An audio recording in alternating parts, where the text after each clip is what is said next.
A famous incident involving an exploding whale occurred in 1970, in the peaceful Oregon town of Florence. The narrative begins on November 9, when a massive, dead, sperm whale measuring 45 feet in length and 8 tons in weight washed up on Florence Beach, about a mile from the South Jetty. It had the same size as an average school bus.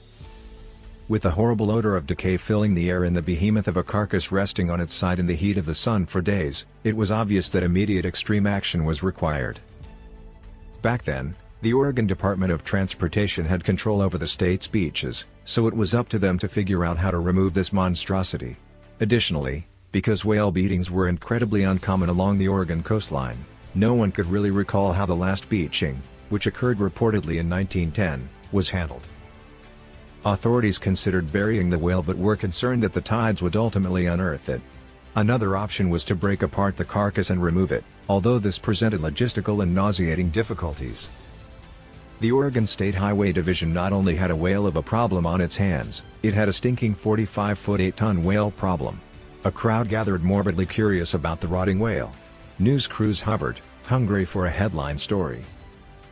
The Highway Department engineer in charge, George Thornton, assured that dynamite had solved many problems in the past. He had a strategy and was confident that it will work. The problem was he didn't know exactly how much explosives it will take to disintegrate this thing so the scavenger seagulls, crabs, and other creatures can clean it up. After consulting with the U.S. Navy and munitions experts, authorities decided it was worthwhile to try.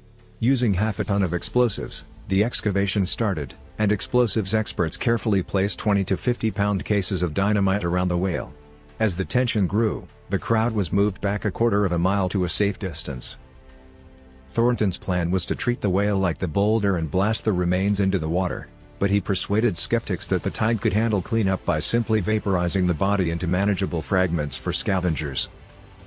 While this was going on, a bystander with explosives expertise happened to be driving his brand-new Oldsmobile when he saw the situation and informed the Highway Division that they needed either fewer explosives to force the whale out to sea or much more to obliterate it into tiny chewable whale nuggets. He made ideas, but the detonation went through as scheduled. What followed was complete chaos. The whale's gigantic right flank was propelled 150 feet into the air by the deafening explosion, and whale matter and sand shot into the air like a volcano.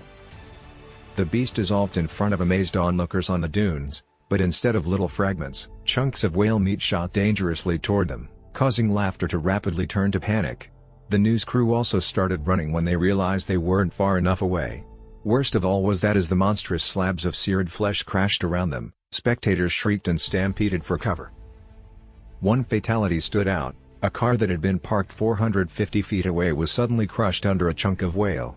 Ironically, the brand-new Oldsmobile was owned by the bystander who attempted to alert the authorities. He could do nothing but watch in horror as his prized vehicle was reduced to scrap metal. Amazingly, no one was hurt, and the state of Oregon paid the owner for the full retail value of his car.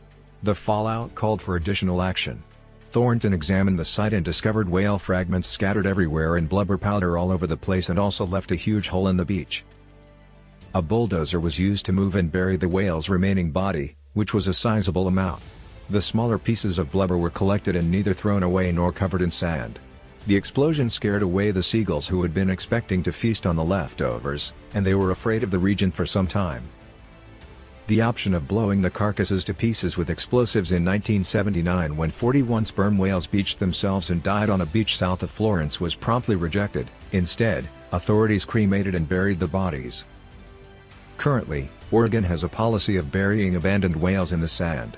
As a form of group comedy, the Exploding Whale Memorial Park was named by Florence citizens in honor of the iconic incident that occurred more than 50 years ago.